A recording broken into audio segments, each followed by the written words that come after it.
talk, real talk, real talk, real talk, real talk.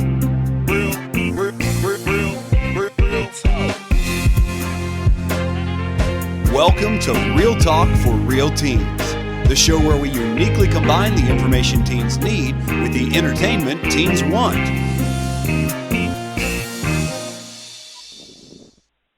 Hi guys, welcome to tonight's episode of Real Talk for Real Teens.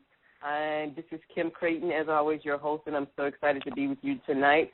I wanted to begin just by letting you guys know, starting on November 3rd, I am reformatting the show, and we will not just be airing on Thursday nights at 8 o'clock. We'll be moving to a 5-day format starting Sundays, from Sunday through Thursday at 8 o'clock Eastern Standard Time. So get ready for that on November 3rd. With that said, I want to introduce welcome my guest to the show today, Plinio Ayala. Are you there? I am. Hi, Kim. Hello. And I know I messed up your name. When I think about it too much, my audience knows I will mess up a person's name, especially when I've been thinking about it, saying I have to get it correct. So if I messed up your name, please correct it. But introduce yourself to the audience and tell them what you're doing. Sure. My name is Plinio Ayala, and I'm the president and CEO of an organization called Proscolas. We were founded in the South Bronx, and now we are increasing our footprint to other cities across the country. But in real simple terms, what we do is provide technology skills to individuals from various communities so that they can go out and access jobs as IT professionals. Okay. So what 21st century skill will we be talking about today? Technology education. All right. So how would you define technology education? So from our perspective, technology education is really driven by providing individuals who are entering the labor force, whether they are adults or young people, with the technology skills that are necessary now in the current economy so that they can be successful as workers in the IT field. So it ranges from simple topics like how do you use a computer and how do you function literally and effectively using that technology, all the way to the point where we teach folks how to fix computers and fix and troubleshoot software so that they become very valuable to employers. And that's very interesting because I've had this conversation before because with everybody, with the recession, everybody's, there are no jobs, there's no jobs. We need to be correcting it. There are jobs. There are just not enough people qualified for the jobs, and a lot of those jobs are in those technical fields. That's exactly right. So what was interesting as you did the research, when we were in the middle of the recession a few years ago, when we were losing millions of jobs in this country, there were still millions of jobs that went unfilled because we didn't have the skilled labor or the skilled talent to fill those jobs. And you're absolutely right that many of those jobs were in IT. Now, IT ranges from really high-level, sophisticated skill set jobs to entry-level jobs, and across the gamut, there were hundreds of thousands, if not close to 1 million jobs in IT that went unfilled and continue to go unfilled. Exactly, and that's what I was going to say. Again, people are talking about, we just went through the government shutdown. Those businesses don't shut down. The IT people have to be on the job when other people can be furloughed because things need to work and they need to be in functioning order so when things get back to, whatever normal is these days, things can be up and running. And so, I wanted to really talk about that because everybody keeps talking about there are no jobs. And the issue is there are not enough people who are qualified to fill these jobs. And then you further clarify that everything is not about – for some reason people think when you say technical education, education, people immediately go to programming. Oh, I don't want to program. And I'm like, dude, do you not know that nurses how much technology nurses are using on a daily basis, how much technology artists are using on a daily basis. It's more than just programming. You are absolutely right, and I think, well, first of all, let's talk about how technology transcends everything that we do, from the phone that we use to the cable that we watch on TV to how you get a package from UPS or FedEx, right? Technology drives everything that we do. Our entire economy, both locally and globally, is really driven by technology. And it crosses almost everything, every single sector and every single job. So, yes, nurses use it. Your UPS driver uses it. Teachers use it. Doctors use it. Everyone is using technology, so that perception that technology is just a programming job is absolutely incorrect. And by the way, a lot of our young people can do this with the proper training. So you don't have to have a master's degree to do this and be very successful at working in IT. Yeah, exactly. I tell a lot of young people, there's nothing wrong with that McDonald's job, but you're not going to make money at that. There's so many of them who can easily learn these jobs or these skills. I would never have, I did retail. I didn't do fast food. But I would definitely would have sat in front of my computer 5 hours a day during the summer and made money, and made a lot more money than you ever make at McDonald's. That's right. And I think that across the board, our young people are already technology savvy, whether they know it or not. Either they're playing video games or they know how to function in the IT world, in many cases better than adults. And if they just applied those skills, they can make very good careers out of it. It's their second language. You know how people come from other countries? Technology is their second language. Or their dual language, I would say. Now that I think about it, they speak whatever language they speak, and then it's equally technology. And it goes to what you were just saying. They may not know it. It's about now being intentional about it, not using it just for the toy that it is, but using it for the tool that it can be. That's right. If you look at it from that perspective and respect the fact that it is an awesome tool, and you try to utilize the most out of that tool, you can go really far in this industry or any industry, as a matter of fact. Yeah. Yeah, because when you're talking about the television, you look at the televisions had rabbit ears. There was somebody who could prepare that television.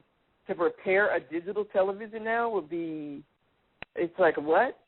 Just the level of skill you would need, because now it's not even analog. It doesn't even come to it's digital, which is a whole different level of technology as opposed to the analog. Just simply watching television has changed so profoundly. The television. Think about your car, right? When oh my you God, drive yes, your car, yes, right? You get all of these screens coming up and all of these lights and all of these signals. All of that is driven by computer technology, and knowing that skill and deciding you want to go into that field is tremendous. And if you were able to find yourself as an auto mechanic now in this new age of technology, knowing technology, you do really well. So it transcends almost everything we do. I'm sorry. And that goes back to what you were saying about you don't need a master's degree, because I hear a lot of young, because I say this. First of all, I don't believe every person is right for high school or the way high school is set up. So we set up a lot of young people up to fail with our current system of high school because it just doesn't feed who they are. And so, and with that said, college is not for everybody, but some form of education is. And so when I hear young people say, "Oh, I don't want to go to college. I want to work on cars," it's like, dude, have you been in a car lately? Have you? It's like that's a computer. That's exactly right. So to your point about some form of training, you're going to have. Go ahead. I think some sort of training. I think you're absolutely right. So just to give you some background on our program, we take people that have a high school diploma but don't have a tremendous amount of skills in the IT field, and over 15 weeks get them to the point where they've got a couple of industry-recognized certifications. They go into jobs earning anywhere from $28,000 to $32,000 to start, but what's exciting is that a year into their career or a couple of years into their career, it's not uncommon for people to see their salaries double. Oh, wow. Yeah, it's a field that certainly rewards additional certifications in additional experience that you get on the job. So you learn things that sort of cross over almost any job that you have in IT, whether you're working in a hospital, you're working in a law office, you're working, at a telecommunications company. As you learn those skills, you become more valuable, and as a result, you earn more money. Yeah, but doubling your salary in a year, wow, that's, a year or two, wow, that's amazing. When you're thinking about, we're not even talking about entrepreneurs, we're talking about you're working for someone else. That's exactly right, and I think employers recognize that if you've got a young person that has some talent, that if you prepare them with additional skills over time, that they usually are very loyal and tend to stay, and if they do, they get rewarded pretty handsomely. So, those doubling of salaries is totally not uncommon at all. We see that very frequently in our training program. Wow. So let's walk us through how people. First of all, I know the business is there, but what was the thinking when it was created? What was the need that was the thought behind? Hey, let's do this, and then how it was structured and how it functions, and what does that 14-week training look like? Yeah, so I grew up in the South Bronx during the 70s and 80s, and I was there when the borough was pretty much in shambles, and there were parts of the borough that were in rubble. And I grew up in a family where my father worked periodically, and when he worked, life at home was okay, and when he didn't, it was absolutely not. And so I quickly realized that a job was incredibly important when you talk about trying to move people out of poverty. And as we began to think about this program, we thought, wouldn't it be cool to try and set up something in the technology field where you don't have to have a huge acquisition of degrees to be able to enter, penetrate, and make enough money to support the family. So the whole idea was, can we get people to earn at least double the minimum wage so that they can begin that sort of journey on the road to self-sufficiency? And we tested a couple of pilots in 1998. Everybody got jobs. Everybody was doing well. And we thought, wow, wouldn't it be cool to try and scale it? And we spent the last 6 years sort of doing that. But what's different about our program, I think, is the fact that we do it based on what employers tell us they need. So what are the skill sets for entry-level IT jobs across the board? And employers say to us, you absolutely need to know something about computers. It would be cool if you knew something about networking. But almost as important is what we call life skills. So you need to know how to work in a team environment. You need to have communication skills. You need to be a good employee defined by that particular employer. You need to be there on time. You need to take initiative. And all of that is integrated into our 15-week training. So 4 days a week, people are actually in class learning how to fix computers, how to troubleshoot software, how to create networks, how to configure networks. And then 1 day a week, we spend working on those soft skills. You know, how do you interview? How do you communicate with your boss? How do you manage your money when you start working? How do you deal with conflict at work? How do you ask for a promotion or anything? All of those skills that are absolutely necessary for them to succeed on the job. All of that is integrated into one quick thing, could your phone is breaking up a little bit. Oh, I'm sorry.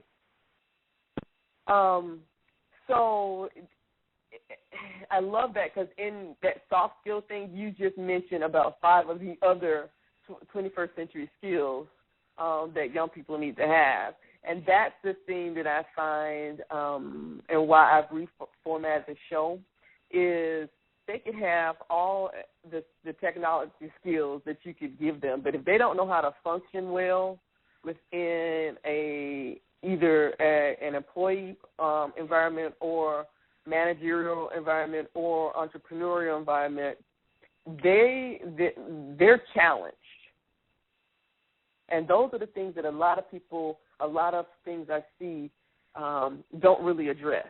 And young people haven't had a lot of practice at that, because I know I didn't have a lot of practice at it. It took a while, but as I say over and over again, me being 18 was a whole different time than now. And it's not just because I'm older and so many years have passed, but I didn't have the technology. I can make mistakes and they not be detrimental to my career.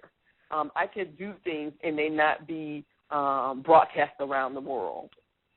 And so it's a totally different environment. And the fact that you guys are focusing on those things are paramount and allow young people not only to get the job, but to keep the job. You're absolutely right. The impact. Look, employers are in the business to make money, right? And so if you, as an employee, cost that employer money, then you have no value to that employer. And that comes in a number of ways. Yes, making those big mistakes like pressing the wrong button or not fixing that computer on time or not getting that report printed in time for your boss to present to his boss or her boss. Those are all critical. But being to work on time, not calling in sick because you want to hang out at the park. Those things cost an employer money. The way you dress, the way you act, all of that is critical in a work environment that allows that employer to be able to sell their product in a better way. And if that employer sells more product, is able to gain more business as a result of your work, then you're going to benefit from that in the long run. And I just thought about that. I'm just thinking about, along with the, being on time and not calling in, the fact that when there's a meeting and, there's, let's say there's a challenge and you're sitting in the meeting and you can't contribute anything, that's a cost to the employer because they need people who can, put the ideas on the table, who can, going back to that collaboration, that critical thinking piece, if all you're there to do, because some people, and I'm bringing this up because some people think it's, those things, I'm late or whatever. No, it's can you add value to what's going on here? And the time of, my job is only to turn this widget is gone. It's gone. It's out of here. It's about not only can I turn this widget, how can I make this widget better? How can I help my friend figure out his widget and everything else? Or my peer. Yeah, that's completely right, because the truth is that as good as technology is and how you can make money off it, technology can also take away jobs. So you've got to be able to show your value to an employer, otherwise they can replace you with something else, not even an individual, some other form of technology. Yeah. And I wonder what. Go ahead. No, go right ahead. Because I was about to say, I wonder, and this no one's talking about this yet, but with this government shutdown, I wonder how many businesses, how many federal agencies realized when they laid people off what jobs were redundant and what jobs they could do without. I'm really interested in seeing when those employees come back, how many of them actually, how many of them find that their jobs will not be there for the long run, because whoever has, in this 16 days, they've had to figure out how to make things work without these people. Well, we don't have to go that. Yes, the answer is yes, that will happen. But if we just look back a couple of years when the stock market crashed and we were in the middle of the worst recession in this country's history since the Depression, companies laid off a bunch of people and realized, you know what, we can still make money without those folks. Those jobs became redundant, and a lot of those jobs are not coming back. And so when you have a job in IT or any place, you need to show your value, because if you don't, not only are you costing yourself a job, but you may be costing someone else a job, because if they think you are redundant or not, that function is not necessary and can be provided by some form of technology, that job is never coming back. Exactly. Yeah. Unless they realize that there's a soft skills that need to go with, and that's the thing. Unless you're in a very specialized thing, that soft skill thing really, coupled with those technology skills, really make you stand out. Are you able to work well with others? Are you able to, like you're saying, troubleshoot these computers? And not only that, be able to communicate what the issue is in an effective way so that everybody knows what it is, what the challenges are, and what the plan is that needs to move forward or whatever. That's right. And think about when you had an issue with your computer. So the ability to communicate and provide good customer service, right? So you are trying to get this report done and your printer breaks, and you call that IT person. The truth is, I don't care how you got to do it, but fix my printer so I can get that report done. And usually under some very difficult circumstances, right? And so as the IT person, you need to be able to calm that person down and provide a solution for them. And if you come in there with an attitude or don't like what they're telling you or whatever, you're just going to escalate the problem and find yourself out of a job, because oftentimes you're the person that has to come up with the solution as opposed to creating another problem. Oh wow, that's big, and that's one thing that I find that, and it's not just young people, but since we're talking about young people, being able to find a solution and not create another problem. I find that so often that you go into something and it's like, wait a minute, why is this more difficult than I went in with A? Now, why are we talking about Q? Why is that now an issue? All I needed was this. And because you brought your own whatever into the mix, now we're dealing with things that had nothing to do with, because you added a problem on top of the other challenge when all I asked you for was a solution. Exactly right. That's exactly right. So they go through this 14 weeks, and where they do four days of tech and then 1 day of soft skills. And do you help them locate jobs? Is there a database? How do they go from there? Yeah, so the end game for us is to get that person employed. And if I graduate someone, there's an implied promise that I can find them a job. So we've got a team of folks that we call business solutions folks that go out and find jobs from employers and connect our students based on their skill sets and interests to those jobs. But in addition to that, we have a team of what we call career counselors so we know that just placing the person in the job is not enough, that we need to continue to help develop their skills and help people think about careers and what that looks like. So you get a job in a particular field. What are the things you need to do to think about putting into place so you can get the next promotion and the next promotion? And so you stay with them for a while. So it's not that you train them, you get them a job, and that's it. You really with them for a while. We're there with them for 2 years. Exactly right. Oh, wow. Wow. That's huge.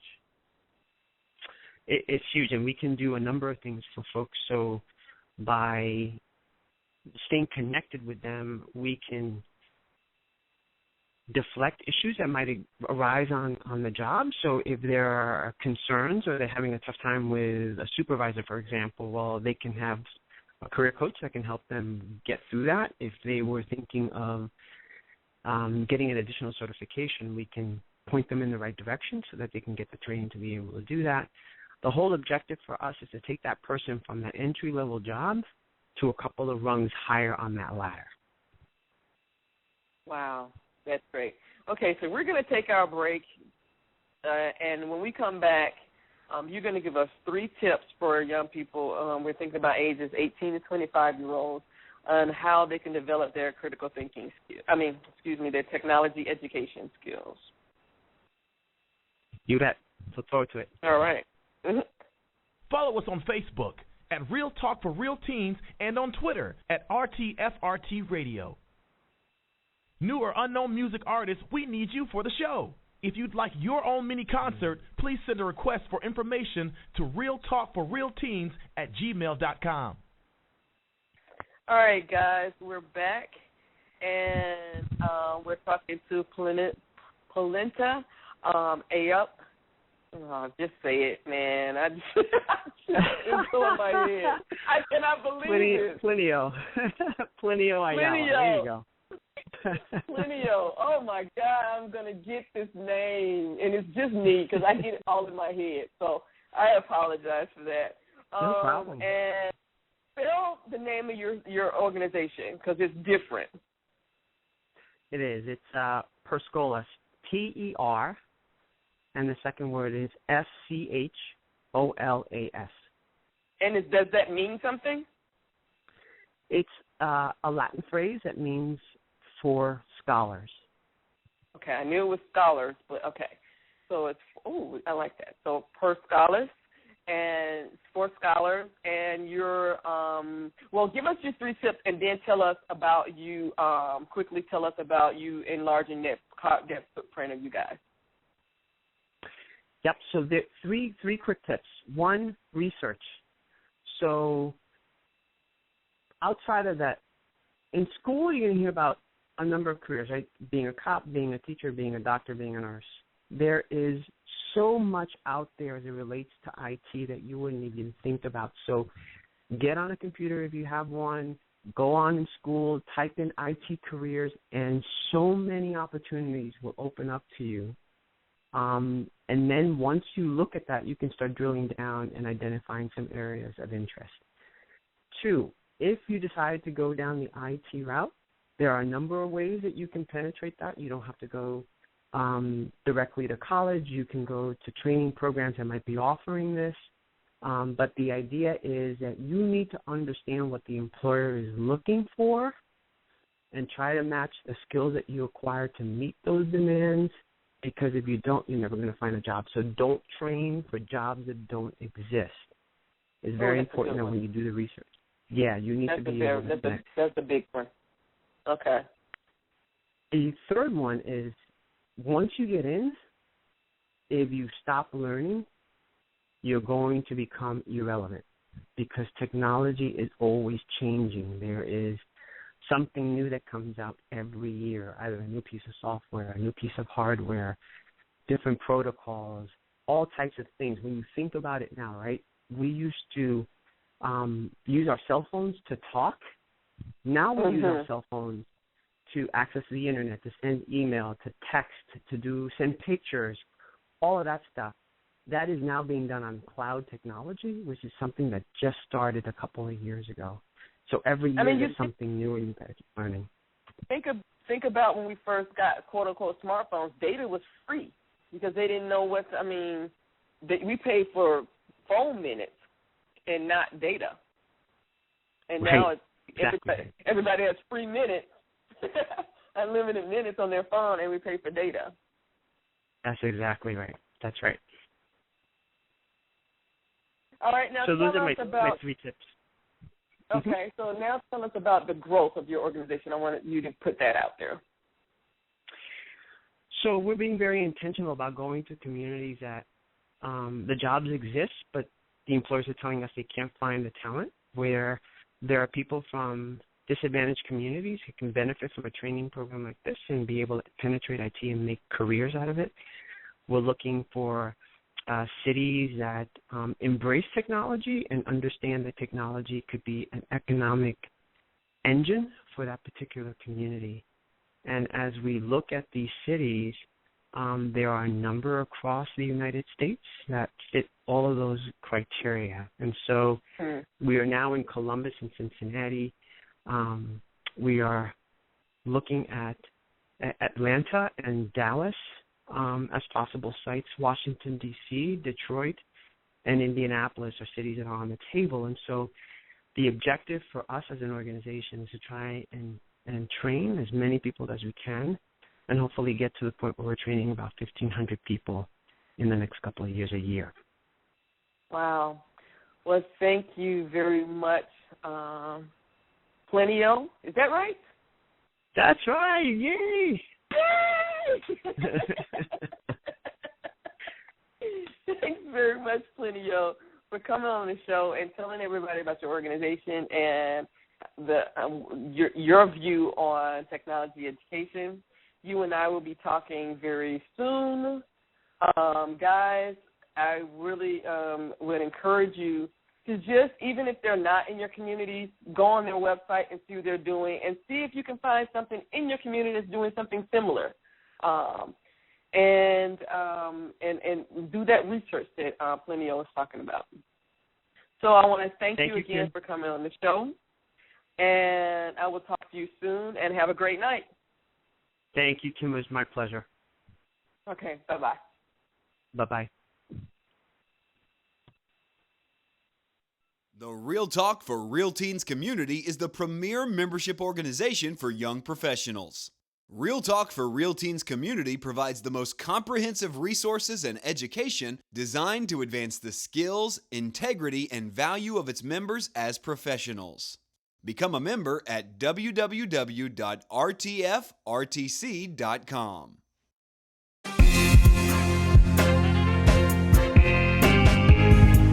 Thank you for listening, and join us every Sunday through Thursday at 8 p.m. Eastern for more Real Talk for Real Teens.